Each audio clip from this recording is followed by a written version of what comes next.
Oh, terima kasihlah pada Tan Sri kan kena beri suatu perspektif lain daripada apa yang saya belajar. So Tan Sri kata nak belajar daripada saya, tapi sebenarnya beginilah ya. Saya tahu standard sejarah yang kita belajar di universiti dan sebagainya itu adalah hasil kajian-kajian, ya, kajian-kajian. Di universiti kita buat PhD, kita buat masters dan kita selalu akan buat sesuatu yang baru daripada yang lama. Tapi kalau sekarang ni setelah UMNO jatuh, setelah dia sebagai kerajaan jatuh, banyak pandangan-pandangan baru dalam sejarah. Dan pandangan-pandangan baru ni kadang-kadang saya jadi keliru. Sebab dokumennya saya nak cari susah, tak jumpa. Tetapi orang dalam WhatsApp, orang dalam Facebook, orang-orang daripada anak-anak muda sekarang lebih pandai daripada saya. So saya tak tahulah sama ada berguru pada mereka atau tidak. Ya, bagi saya beginilah. Dalam kehidupan kita, semua perkara penting. Kata Tan Sri tadi, sejarah ada apa pada sejarah? Bagi saya sejarah sangat penting. Sebab itu profession saya, bidang saya dan saya percaya. Benda yang lepas memang tak boleh kita lupa. Ya, benda yang lepas sebenarnya yang menentukan masa depan. Dan kejayaan kita kata orang Melayu menentang Millennium, kalaupun dia kata Islam sebagai satu faktor utama, tetapi pada masa itu naratifnya bukan begitu. Ya, orang-orang Melayu pada masa itu berjuang menentang Millennium dengan cara yang konstitusional, cara perlembagaan. Orang Melayu tak angkat senjata. Mereka ada persatuan-persatuan, ada 41 pertubuhan yang bersidang di Kampung Baru itu dan pada masa itu mereka hanya buat keputusan 3. Pertama tu menentang Millennium, kedua tu bukan UMNO, ketiga buat derma beasiswa kebangsaan Melayu. Maknanya UMNO dalam masa mesyuarat itu dia dah putuskan 2 perkara penting. Satu, tubuhkan UMNO tentang Millennium dan yang kedua buat beasiswa. Tetapi penandatanganan piagam tahun 46 itu dibuat di istana Tan Sri. Dia bukan dibuat di Padang, tidak. Dia dibuat di istana dengan meja yang elok disusun ya di Balai Rong Seri di bawah itu. Jadi maknanya memang ya UMNO tu ini sejarah.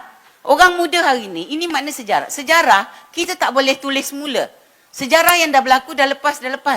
Dan dia telah tetap. Misalnya nak katakan, saya lahir misalnya tahun 50. Bolehkah saya tukar? Tak ada. Saya nak mudahkan diri saya tulis, saya lahir tahun misalnya 69. Tak boleh, sebab sejarah dah berlaku, dia tetap berlaku. Interpretasi kepada sejarah itu memang boleh dibuat. Tetapi interpretasi sejarah mesti berdasarkan kepada dokumen-dokumen yang jelas, ya, bahan-bahan yang jelas, fakta-fakta yang jelas. Kita tak boleh buat andaian, kita tak boleh buat perbandingan, kita mesti baca dokumen. Itu sebab isu yang sebenarnya di Malaysia ni, orang tak ada dokumen. Saya untuk buat PhD, saya kena duduk di England sana setahun untuk baca semua rekod-rekod British daripada Colonial Office Record, daripada Indian Office Record, daripada War Office Record, daripada Foreign Office Record. Semua tak ada pada kita, semua ada di Public Record Office di Kew Garden di England sana. Kita kena belanja duit, bawa ke sana, duduk di sana dengan mahalnya kerana kita nak tahu sejarah kita. Tapi itulah kita, sebab kita dikuasai oleh orang asing. Ya, bahan sejarah itu sekarang kena dibeli dengan beribu pound untuk bawa balik sini. Itu pun microfilm. Ya, microfiche, bukannya dokumen itu sendiri. Itu pentingnya sejarah.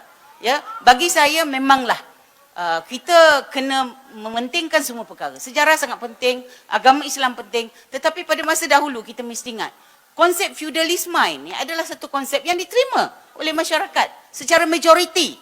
Sebab itu orang Melayu dalam masa mesyuarat itu menerima Dato' On sebagai Menteri Besar Johor untuk menjadi yang di-Pertuan Agong UMNO. Bukan hari ini, anak muda hari ini macam adik kita doktor ni, mereka lahir setelah semuanya siap. Setelah semuanya kita kata dah ada rumah, dah ada jalan, dah ada elektrik, dah ada air. Dia tak merasa misalnya angkat air, kanda air bukan daripada perigi macam zaman saya kecil-kecil dahulu. Dia tak rasa kita baca buku dengan pelita pelita minyak tanah. Habis debu kena kat buku bukan? Tak rasa. Jadi mereka ini dunia dia tak sama, tetapi mereka kena faham. Kita bermula daripada keadaan yang sangat daif. Kita bermula daripada orang Melayu yang rumahnya tak ada elektrik, rumahnya tak ada pili, tak ada pipe air, tak ada. Ya, rumahnya jalan tarnya bukan jalan tar tapi jalan merah. Bila pergi sekolah kita lalu, kita punya baju pun boleh jadi kotor kerana lopak air itu melincap pada kita. Kita pergi jalan kaki untuk pergi sekolah kerana kita tidak ada kenderaan pada masa itu. Berapa orang ada motorkar dalam kampung? Kampung saya tak ada. Ada basikal, itu pun 2-3 orang. Lain jalan kaki. Nah, ini budaya zaman itu. Jadi kalau kita nak nafikan pada masa dahulu, itu tak adil. Orang kata pakai baju, ikut saiz sendiri bukan. Jangan pakai baju orang untuk saiz kita. Ya, memang tak kena. So, nilai budaya, sosial, masyarakat memang sangat penting dalam kita buat kajian.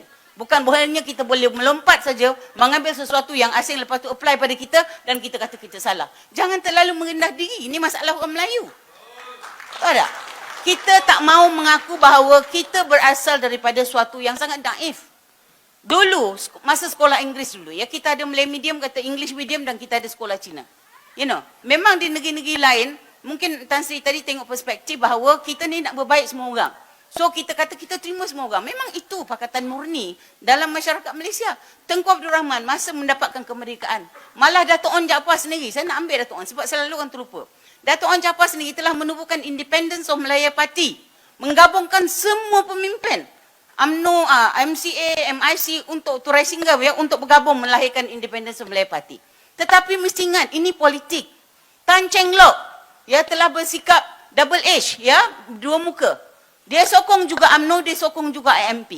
Dan bila UMNO menang dalam pilihan raya bandaran Kuala Lumpur 1952, dia angkat kaki tinggalkan Dato' Onn dan dia sokong Tengku Abdul Rahman. Nah, ini politik reality. Yang kita baca sejarah, kita kena kenal bahawa ada orang-orang yang sanggup menikam kawan walaupun dah berjanji demi kena kuasa politik dan juga demi kena kuasa kaumnya. Ini sejarah. So, kita kena baca. Sebab walaupun kita nak ambil hati orang bukan Melayu, minta maaf ya, orang bukan Melayu ke siapa. Tapi kita jangan lupa bahawa kita pernah ditikam beberapa kali dalam sejarah kita. Berapa kali kena tikam dan orang Melayu kena tinggal.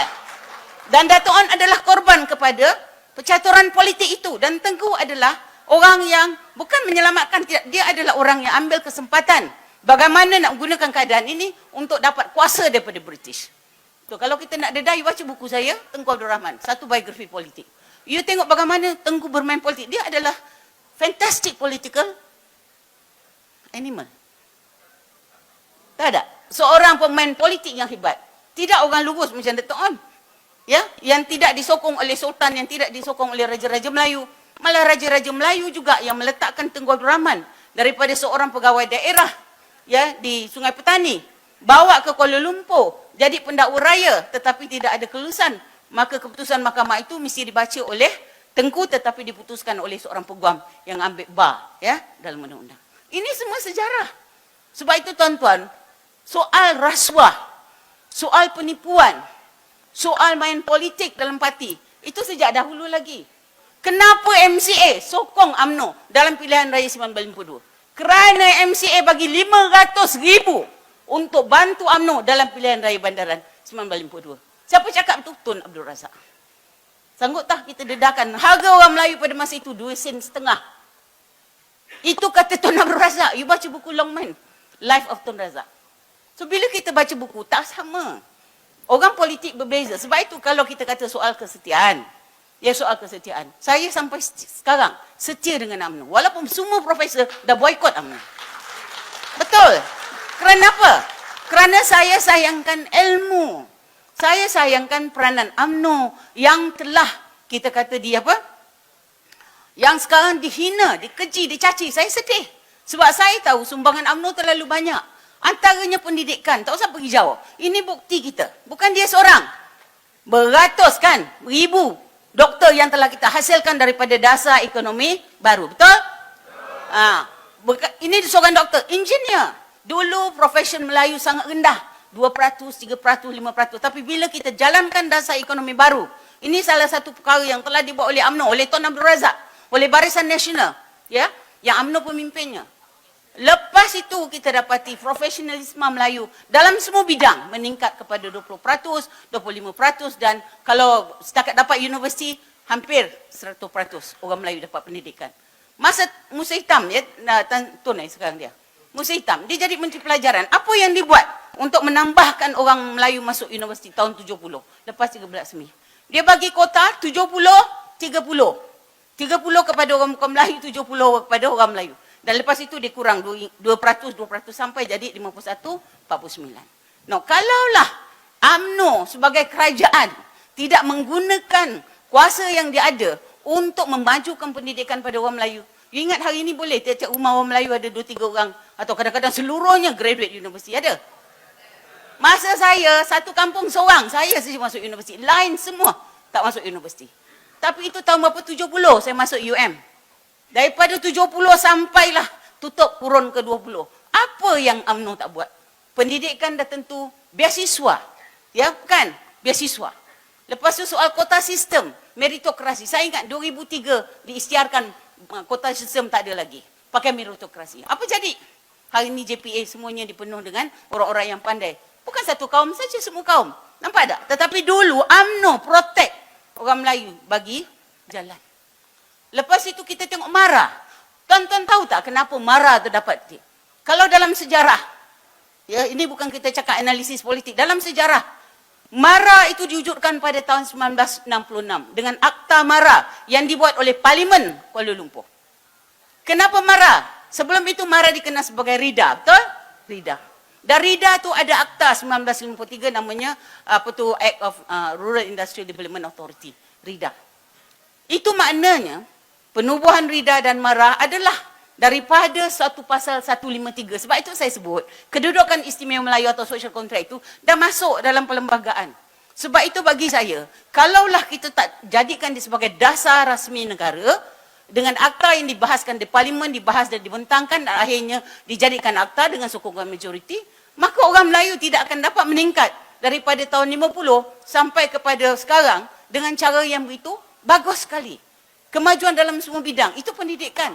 MARA tu diberi kepada orang Melayu, kenapa? RIDA tu diberi kepada orang Melayu, kenapa? Kerana orang Melayu melepaskan kewarganegaraan yang Tengku Abdul Rahman sebagai Presiden UMNO melepaskan jus soli dalam tahun 1951 dan juga 1956. Itu yang paling banyak 1956. MCA, MIC minta jus soli itu sebagai syarat kewarganegaraan.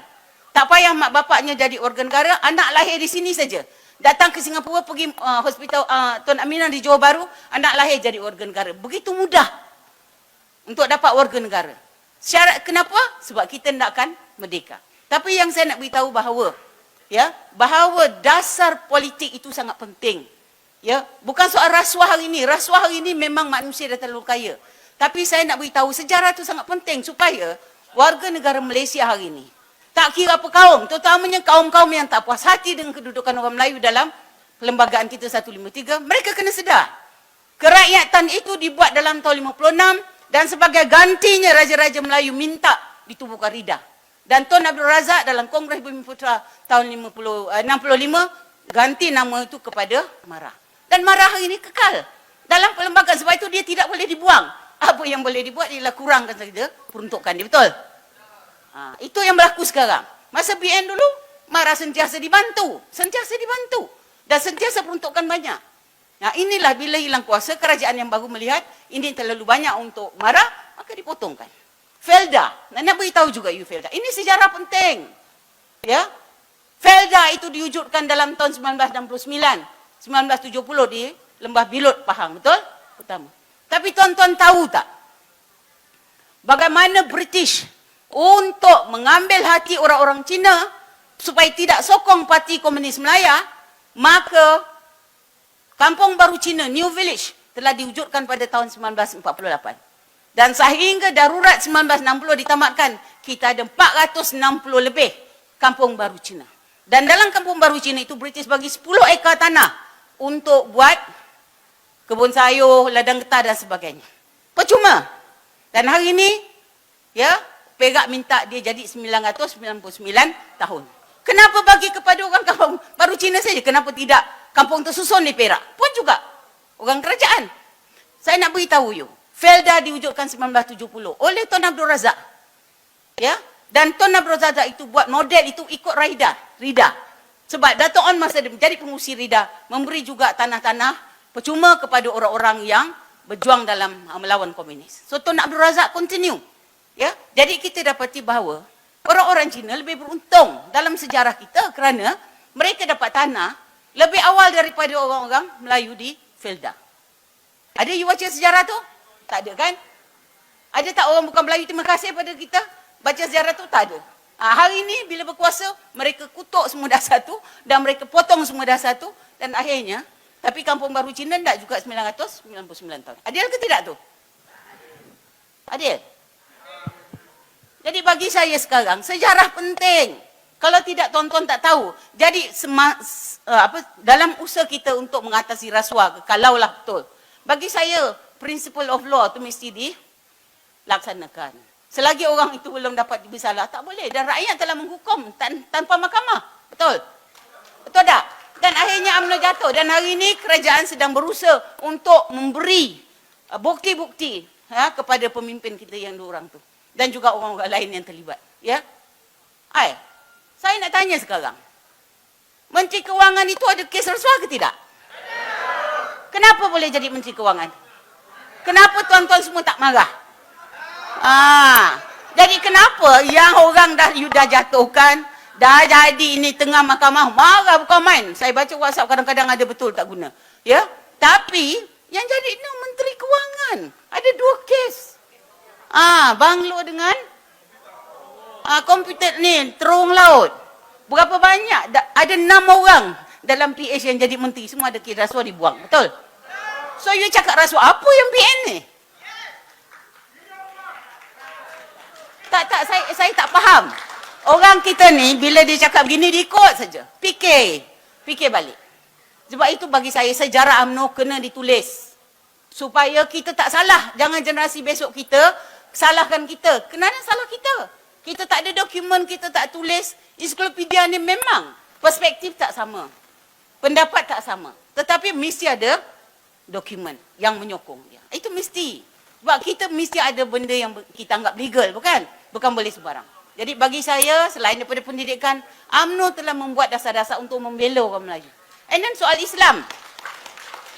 Sejak UMNO, sejak Tun Abdul Razak, saya ingat lagi, saya ni adalah produk Kolej Islam Melaya, Petaling Jaya.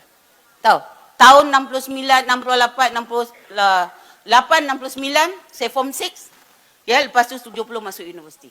Kenapa Tun Abdul Razak bubarkan Kolej Islam Melaya di Kelang tu? Sekarang jadi Sekolah Menengah Sultan Abdul Aziz kan? Dimatikan. Maka diwujudkan satu lagi pusat, Kolej Islam Melaya di PJ dengan abangnya yang kalau nak honors pergi Azhar University. Tapi kita yang budak-budak form 6 ni masuk ke UKM sebab kita nak tubuhkan fakulti Agama Islam UKM. Dan UM tak ada lagi. UM ada Jabatan Pengajian Islam. Ingat tak Ustaz Muhammad Al-Ahmadi ya? Muhammad orang Kelantan tu apa? Osman Muhammadi. Dia lecturer yang situ. Jadi UM tak ada Akademi Pengajian Islam. Baru sekarang, baru sejak awal kurun ke-20. Tapi Akademi Pengajian Islam yang pertama dibuat ialah di UKM.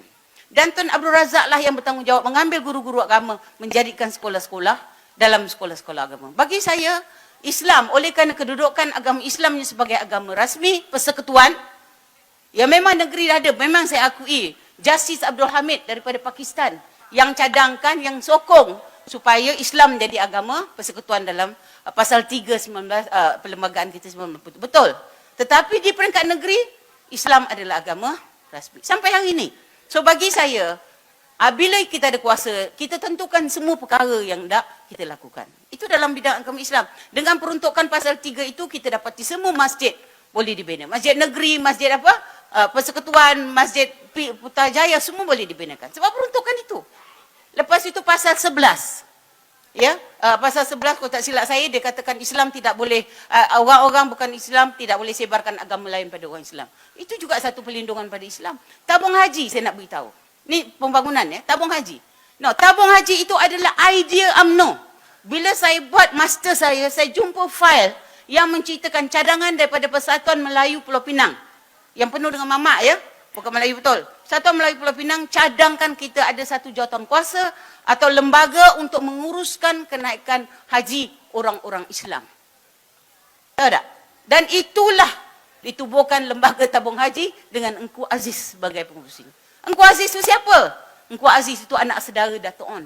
Sebagai Presiden UMNO masa itu, dia cadangkan anak saudara dia. Sebab dia adalah orang yang graduate orang universiti.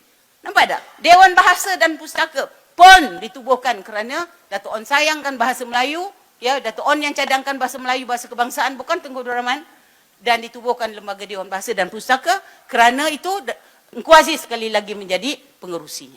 So bagi saya banyak perkara sebenarnya untuk kita beritahu bahawa selama 61 tahun ya dan selama 72 tahun sebagai pemimpin orang Melayu dan pemimpin kerajaan, UMNO melalui Parti Perikatan dan juga Barisan Nasional telah membuat banyak perkara. Yang ini kita tak boleh lupa.